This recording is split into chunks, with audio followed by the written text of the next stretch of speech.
Hi, thank you very much. Thank you for having me. We will try to maybe do this session a bit more informal.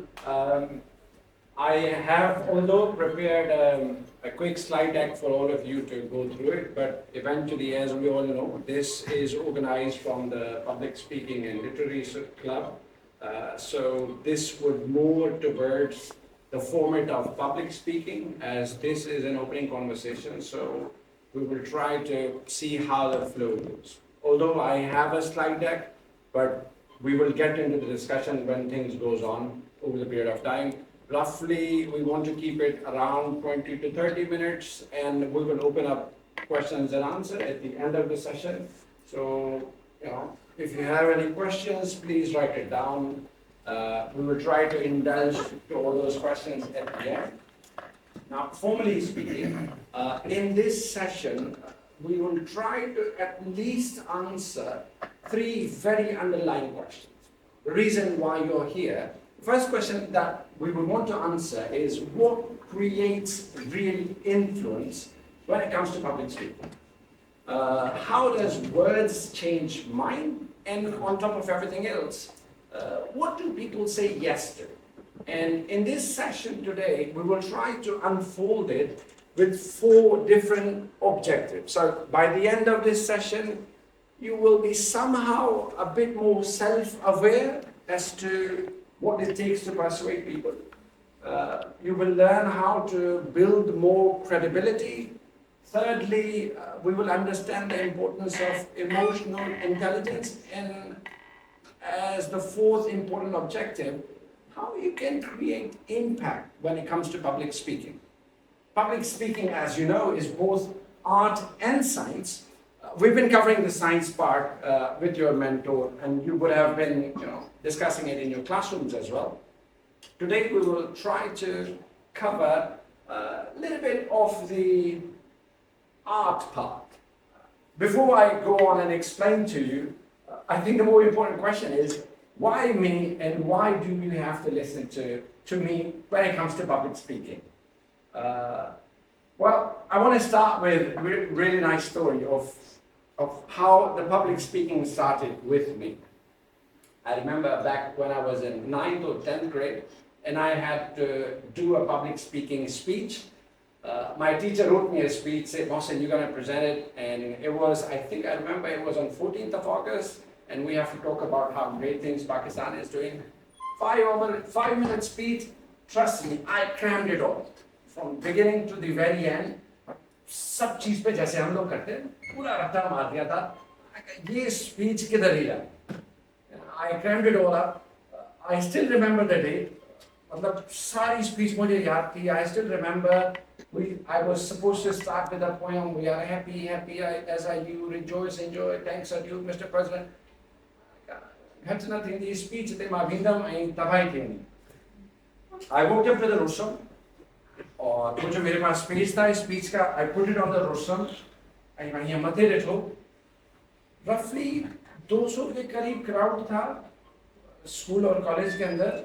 When I looked up, you won't believe को मानो मुके न पना दरची.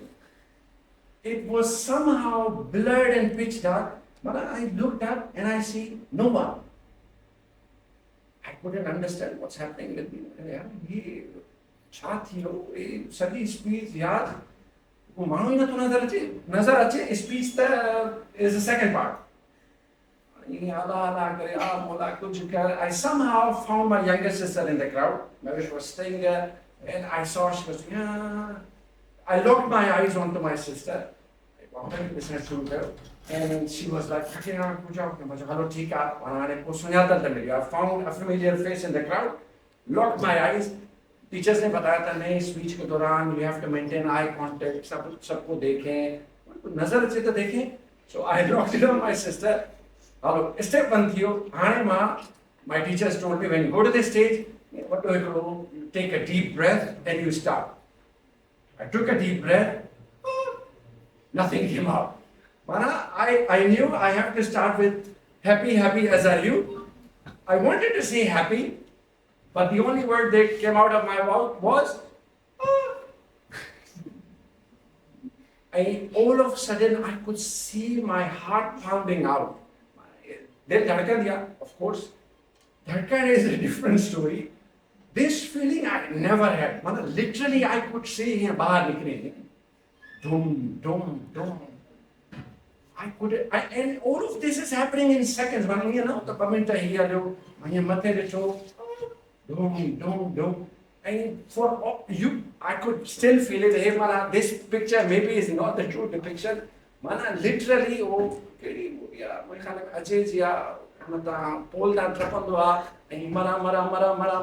yes. Literally, my scene, and I was like shivering all around. And that is the end of me. Somehow, I managed to hold on to the rostrum. 5 minute speech. I concluded in 30-35 seconds. We are expert in cramming stuff. I remembered it all. Walked in back to the dressing room. I went to the dressing room. You wouldn't believe I collapsed. Literally, I fell down. They turned around and said, Shasa, good job, Chatyo. They were holding my arms. I could not stand up. My legs were not supporting me. My voice was not supporting me. My words were not supporting me. This feeling was the very first time I felt all of this. Now, just try to imagine you in a situation like this. Situation where you have to present, and your body, your voice, your gestures, postures, whatever you have learned, just leaves you. What would you do in that situation? How would you come out of it? Would you run from it, or would you grow from it? This is the kind of questions we will try to answer. And the reason why I am here is precisely because I chose to grow out of it. It was awkward, it was slow, but I did manage to come out of it. And today when I came to the rostrum, you don't see me shivering, you don't see me fainting down, because that Mohsin and this Mohsin is at a different level. And if you are somewhere in between, today we will try to learn. We do not want you to faint in your first public speaking. That's why we are here. We do not want you to collapse under the fear. That's why we are here. We want to make sure that when you walk into your moment, whatever this is, the tools that we learned today, you somehow try to apply them. Does it make sense? All right, let's open up then. So the big question today is, what is persuasion? I mean, theoretically, I'm a professor at the end of the day, so we normally start with the definition. Simply put, there are a lot of definitions out there, but in very simple terms, it is the art of convincing others to agree with you.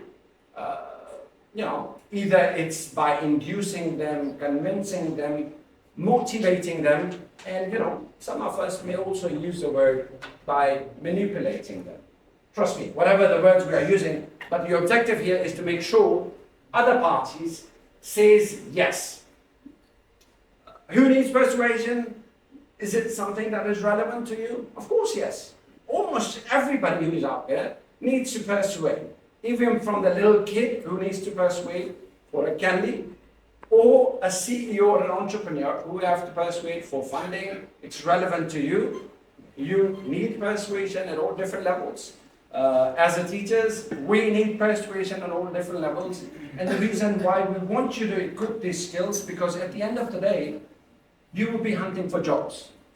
And there's one question that appears in every interview, and that is, why should we hire you? If you cannot convince them, probably that will be the end of it. Now, how do we do it? That's the important question. To cut the story short, this art of persuasion existed thousands of years ago. This science has been there. 2,000 years ago, Aristotle clearly told us how we can persuade people. There are 5 basic principles. If you follow them, life is a lot easier. First, All we have to do is understand the ethos. People are persuaded if you have a character. If they can trust you, whatever you say, they will trust them. So if you want to be trustworthy, you have to build a character. Now, how do we build a character in public speaking? When I come here as a public speaker, now imagine I'm not saying that this should be, but we have our biases. Imagine I was coming here in shalwar kameez, which is not properly ironed, and I'm my flip-flops, and I come here and I would have said, Baba Mata ke hane ko daina persuasion kiya thi persuaded how you would teach us. So your personality, your character, the tone of your voice, the way you carry yourself, your confidence level will build trust. If that trust is developed, everything will have an impact. So that's the first thing. If not this, then we go to the favorite section of Dr. Mulazim Ali Coker. If words cannot convince them, facts would. Give them reasons, give them logic. Sir, I want why I'm the best candidate. Reason number 1, reason number 2, reason number 3. And that's why you should hire him. Like, for example, you give us reason on why you deserve more grades. You also give reason. Sir, I deserve 20 out of 20 because... Oh, there's a second reason. Because my letter was written with proper format, person X have got 20, that's why I should get 20. There's some logic. And I think you all understand, in logical argument, there has to be premises, which then support, and then you ultimately make a conclusion. And if it is based on facts, easy to persuade. The third one is pathos. When nothing works, we somehow get down to emotions, which is what we sometimes also do. My 7-year-old daughter always does this. I need this because of these reasons. When she realized she falls down on the ground and started crying. And more or less is the same. Sir, would you increase my grades? This reason, that reason. Allah ke mane hoye na ko sahin bas zindagi scholarship khatam thi meri, so on and so forth. But this is the third way of persuading people. When you bring in emotions. The fourth way is metaphor, where you use analogy. And you try to create connection. You try to tune in and empathize with who you're talking to. This should work. Because in a similar context, elsewhere, it works. If you can create this metaphor, normally we create metaphor with imagine.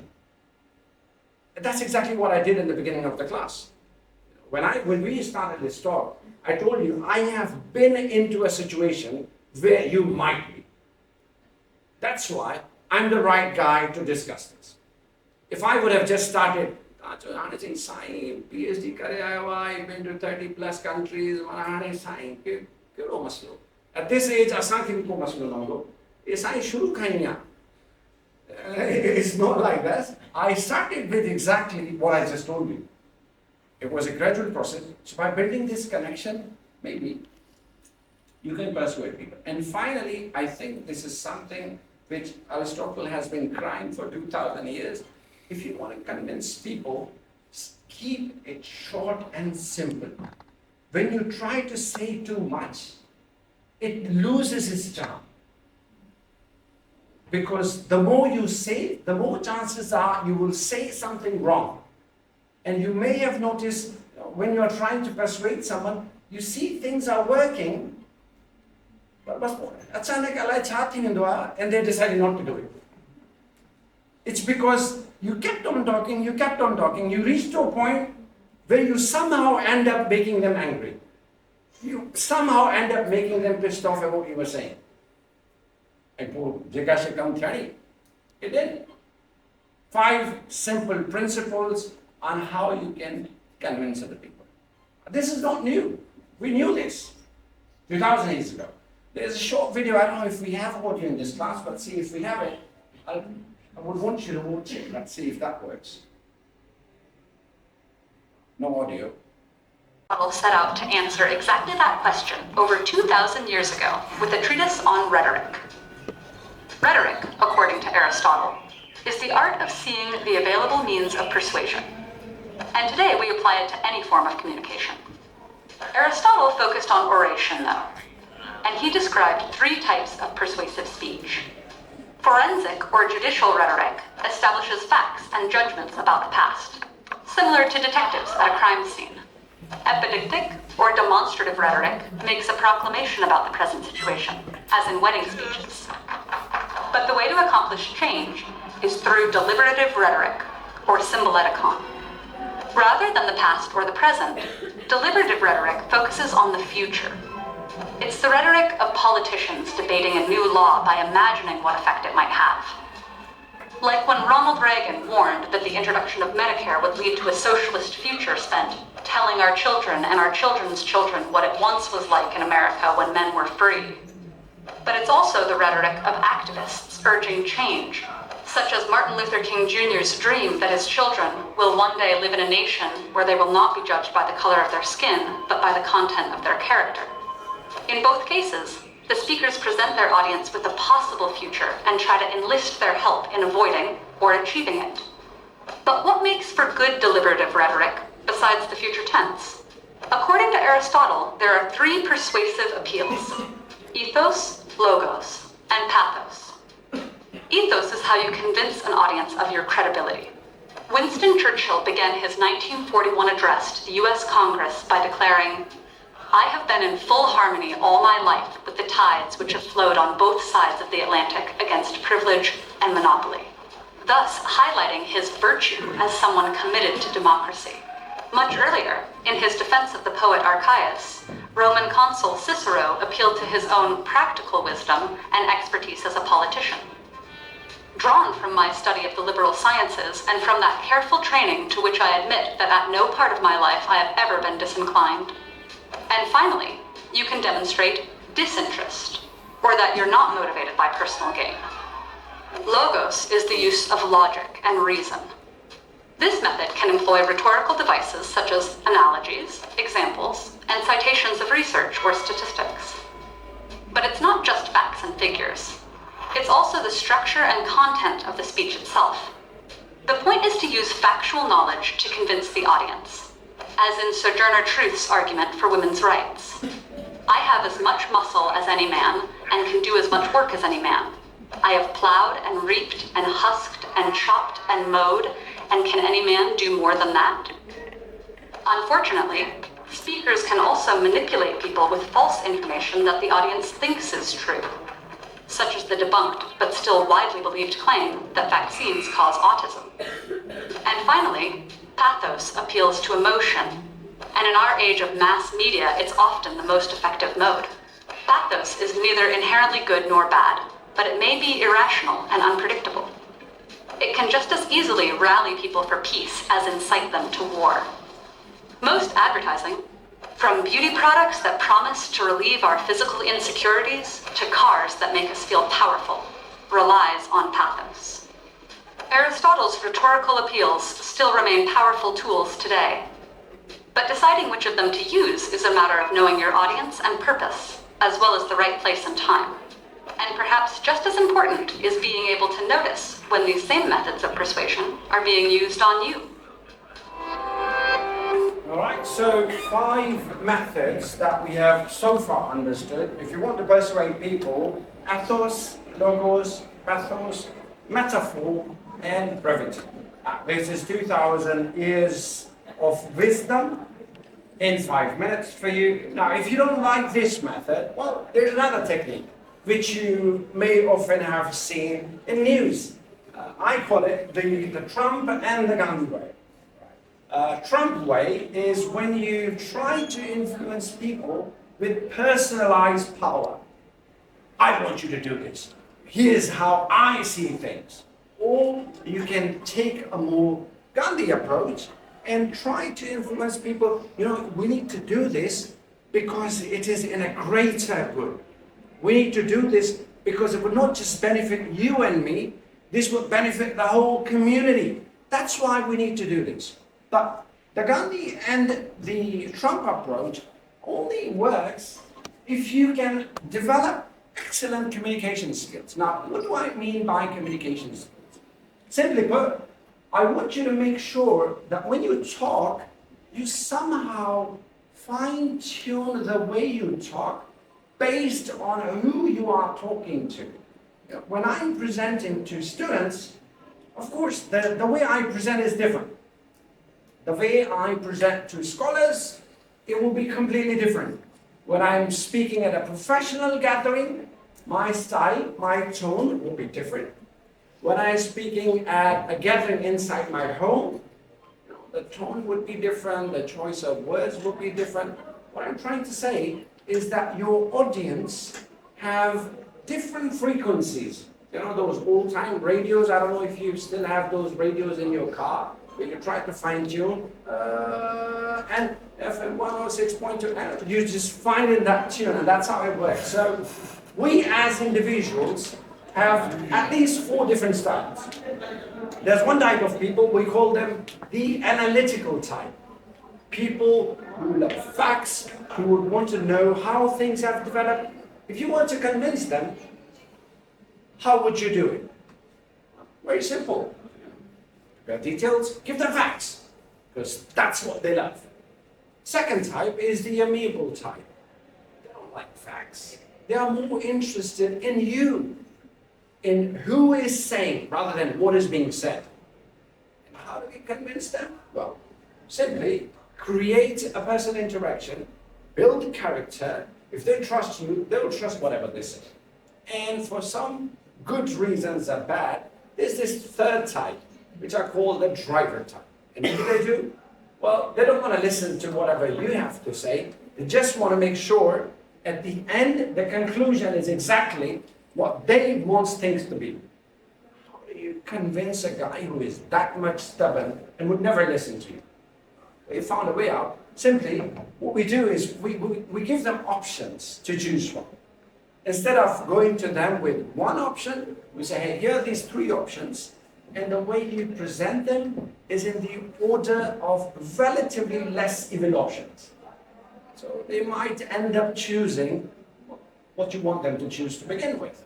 And finally, there's a third type, which is the expressive type. And who are these people? Well, they just want to sit there and talk. How do you convince them? Easy peasy lemon squeezy. Just sit there and listen to what they have to say. They will tell you their stories, and at the end of the day, you can do whatever you want.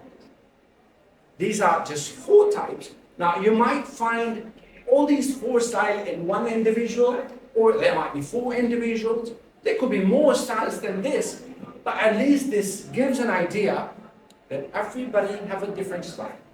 The way you convince Rashid Saab is different than the way you convince Shaikh Saab. I mean, both of them have their own style. So you're going to have to somehow tune into their style. When you are presenting to students, your debate, the way you speak will be different. अगर आप जज्बाती होकर बोलेंगे ना, खतरनाक speech, बेहतरीन. But if you are speaking in terms of a learned audience, it wouldn't matter. It's more important on what you're saying. So try to tune into the style of your listeners. So a quick tip, think of every conversation as a dramatic presentation.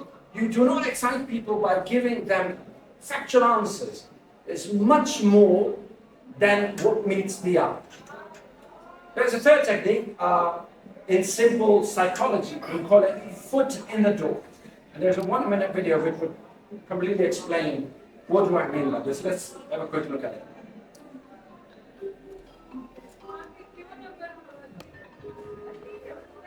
It's time to talk about the psychology of persuasion. A few years ago, researchers approached house owners and asked them to place a huge sign saying drive carefully in their front gardens. Everyone refused. The researchers then approached a second group and asked them to place a small drive carefully sign in their gardens. Almost everyone agreed. 2 weeks later, the researchers asked those in the second group to replace the small sign with a large one. And an amazing 76% of people accepted. Psychologists call this the foot in the door effect. Agreeing to a small request makes people far more likely to then agree to a much bigger one. So if you want to persuade someone to do something, start small before moving big. That's it. Start small before moving to something big. Remember, what's convincing to you, I mean, we think, oh, this is an amazing argument, well, might not be convincing to others. You're going to have to somehow tune into their tone. This is a quick question. If you were given these two options, just raise your hands. If you're going through a surgery and the doctor provides you the consent form, in Form A, the doctor said, well, 90% chances are that the surgery would be a success. Would you go for the surgery? Or if the doctor gives you a consent form, it says, well, listen, there are 10% chances there might be complication in the surgery. Which situation would you more likely to say yes to? A or B? A. But you do realize they're exactly the same. 90% success means 10% failure. 10% failure, that means 90% success. now you know they are exactly the same. I ask you again, which one are you more likely to say yes to? A. You're still knowing that they're all the same. There's something about this just scares you. In finance, they call it the framing bias and the prospect theory. We're not going to go to that. But you see, if you want them to say yes, what would you present? If you want them to say no, what would you present? So basically, it's you who are in the control, not them. They think they are deciding, but in fact, it's you who is deciding. And we have the very same example. I remember in the old Roman times, imagine you were an old Roman general, Cicero, or who was the famous Roman emperor? Caesar. Let's say you're Caesar. For a couple of minutes, let's imagine. And you are sitting or standing on top of a mountain, and you have an army of 600 which are fighting for the glory of Rome. Old medieval times, they are on horsebacks and they are foot soldiers, so you can't really see people are fighting down there. And one wounded soldier is coming towards you and telling you, Caesar the Great, out of 600, 300 brave soldiers of the Roman army are still fighting for the glory of Rome. Do you want us to fight? Do you want us to retreat? What would you say? Fight or retreat? Chances are you would say fight. Same situation, same scenario, wounded soldier coming to you and is telling you, Caesar, you know what? 300 of our soldiers have died and a lot of people are badly wounded. We're not sure if we can do this. Should we fight? Should we retreat? Chances are in this situation, you wouldn't say, guys, come on, let's fight. You would say, okay, you know what? Let's retreat. Let's do it some other day. So you, in your mind, you'll think, oh, I'm Caesar the Great. I'm deciding. It's not you who's deciding. It is that soldier who is presenting you in a way that you end up choosing. That's the power of persuasion. But the question is, can you be right and wrong at the same time? Well, this is one of my famous optical illusion pictures. You might have seen it in the past. But I mean, every time this brings us fun. What color do you see in the shoe? Pink? Pink and white. Does anybody else see any different color? Light green. Light green, neon.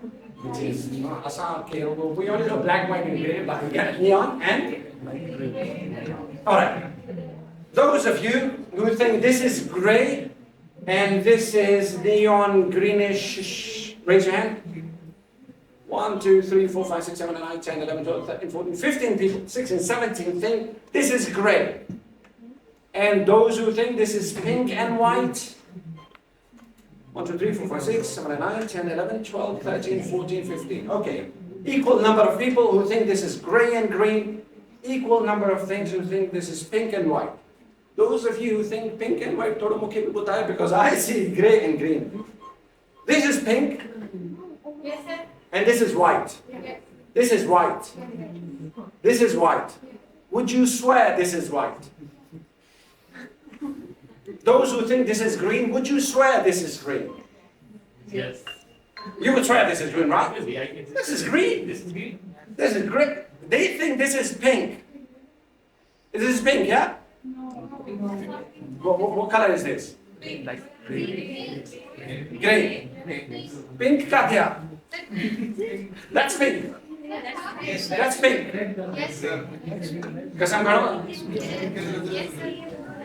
But how is it possible that there are two kinds of people who are willing to swear that this is pink and white? There's another group who is willing to swear this is grey and apple green. I'm sorry, I'm not good with the colors, but something along the lines of green.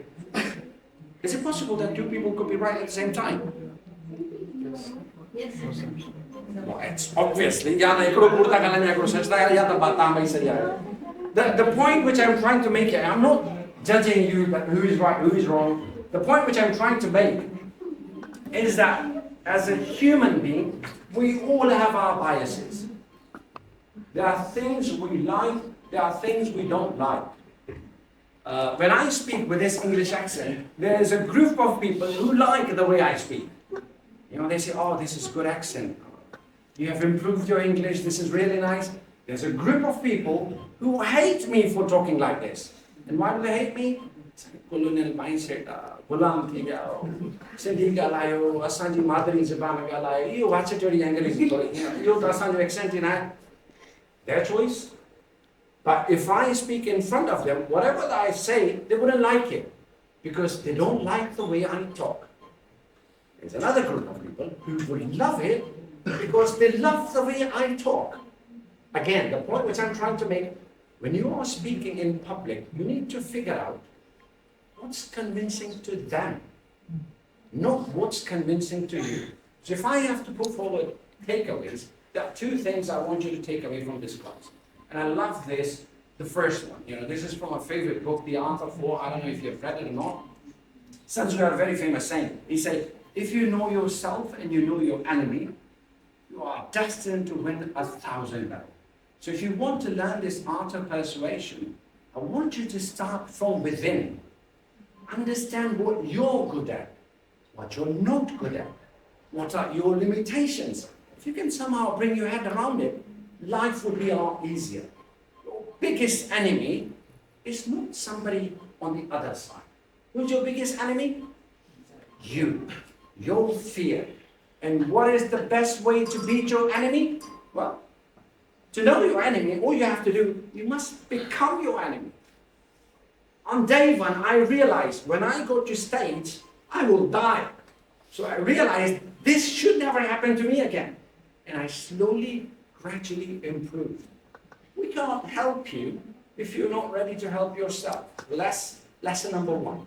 Lesson two, logic matters. I agree. There's a big chunk of people who say when you're trying to persuade people, speak logically, give them facts. That's just 10% of the story. If you were to ask me, it's important what you say, but it's far more impactful on how you say it. If I were to deliver this talk, that single monotonous tone, without moving from the rostrum, half of you would have already slept. The fact that you are still up is half the time because Rosh Hashanah is there, but then half the time that there is ups and downs. It's important how things are being said. So if you can create that, you would have a great impact. And then the last thing which I would recommend, which is why we have this platform, that PLS Talks, we want you to practice your fear. Please come forward and talk. The more you practice, the more you would learn. Thank you very much.